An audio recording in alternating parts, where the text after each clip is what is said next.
Welcome to this deep journey. Today, we dive into a figure that truly gives chills, La Llorona. We have some very interesting material about her story, especially in colonial Mexico City. Exactly. The idea is to try to untangle the historical and cultural threads behind the legend. To see how that cry, that scream, changed from something maybe ancient to the ghost we all know today. It's a reflection of the history of Mexico. That Ms. Hios seems to cross time itself, doesn't it? To understand it well, the material first takes us to colonial Mexico City. A very structured society. Yes, very hierarchical. It was a world where your origin and skin color decided almost everything.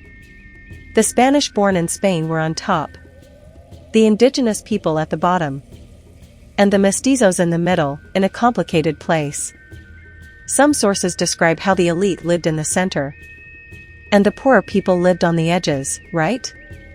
And the church, of course.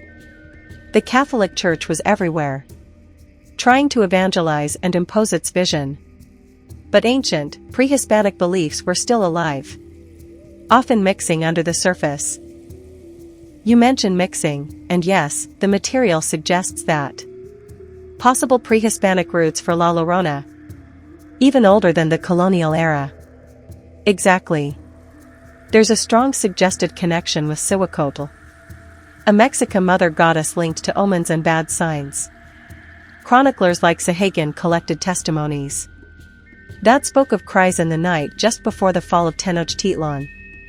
A voice saying something like, "My children, where can I take you so that you will not be lost?" That's powerful, a lament for the catastrophe that was coming, right? For the collective loss. Exactly. It's the emotional echo of that trauma. But of course, the version we know best, the one that has survived, is the colonial one, the betrayed woman. The one who commits that terrible act against her own children. Yes, that's her. It seems that this pre-Hispanic figure, that cry, merged with the European narratives that came with the Spaniards. Christian ideas about sin, guilt, and punishment. The most common story told by the sources is this one. A woman, often indigenous or mestiza, has children with a Spanish man of good social position. But he abandons her to marry a Spanish woman of his same class. In her despair and jealousy, she drowns her children.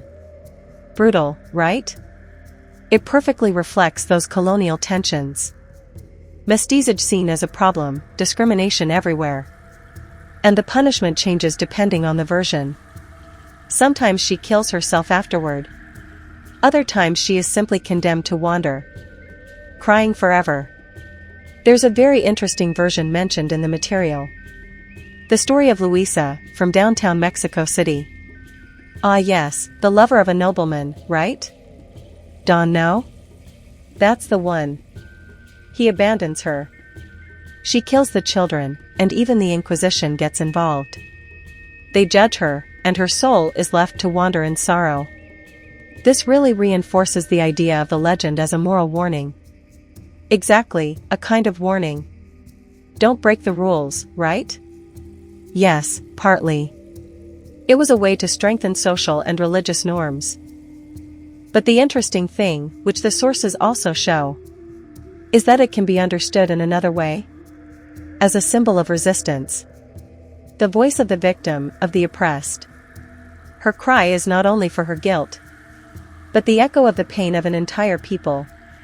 The indigenous trauma, the mestizo under colonial power. And the image we have of her is iconic. The white dress, the long loose hair that floats instead of walking. And that paradoxical cry. If you hear it far away, she's close. Creepy. Yes, a sign of bad luck or tragedy. But look, maybe the most striking thing is that she's still here. It's not just an old story. She's still alive. Exactly, she's still alive in our culture. The sources show how she is reinterpreted. Used today as a metaphor to speak about abandonment, violence against women. And she's still connected to specific places. especially where there's water.